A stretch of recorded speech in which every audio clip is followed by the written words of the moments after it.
สบายดีทุกคนเนาะ FC ทุกคนมื้อนี้เฮาสิมาบอกเคล็ดลับหรือว่าบอกสูตรเนาะในการปลูกแตงโมน้ำหยศแบบว่าหยอดเม็ดเอาเลยเนาะบ่ต้องไปเพาะให้เสียเวลาเนาะถ้าแปลงพร้อมก็คือลงเลยเนาะมันจังบ่เสียเวลาเฮามาปลูกเนาะถ้าว่าเอาลงประมาณ 1,000 นี่ปลูกคนเดียวบ่อยากแล้วได้มื้อนั้นเนาะต้องได้จ้างเพิ่มแต่ว่าเฮามีแบบวิธีลัดคือประหยัดค่าใช้จ่ายเนาะคือนิบมิดนิบในเอาเลยของดี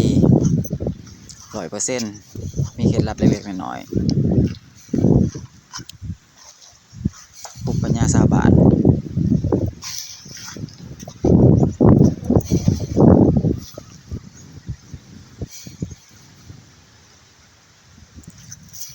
สูตรนี้ถือว่าบ่ต้องมา3หลายรอบเนาะ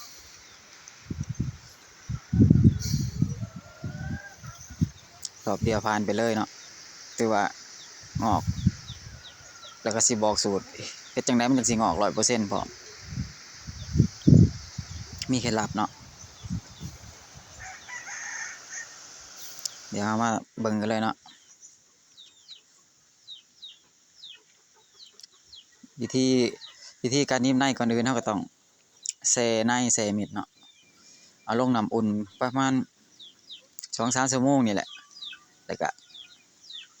มักไว้ประมาณ2คืนให้มิดมันแตกน้อยหนึ่งนะบ่อยหากมันงอกยาวเด้อถ้าหากมันงอกยาวแหละ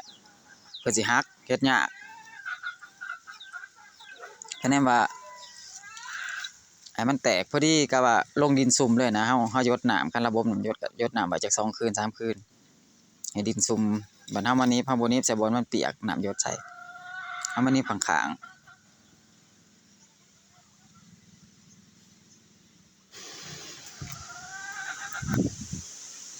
หลังจาก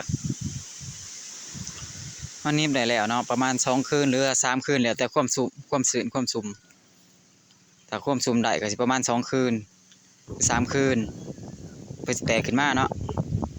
แตกขึ้นมาน้อยๆเอาแต่เฮาเห็นใบเพิ่นเฮาก็เอาอันนั้นโพลีดานเนาะโพลีดานมิดน้อยๆหรือว่า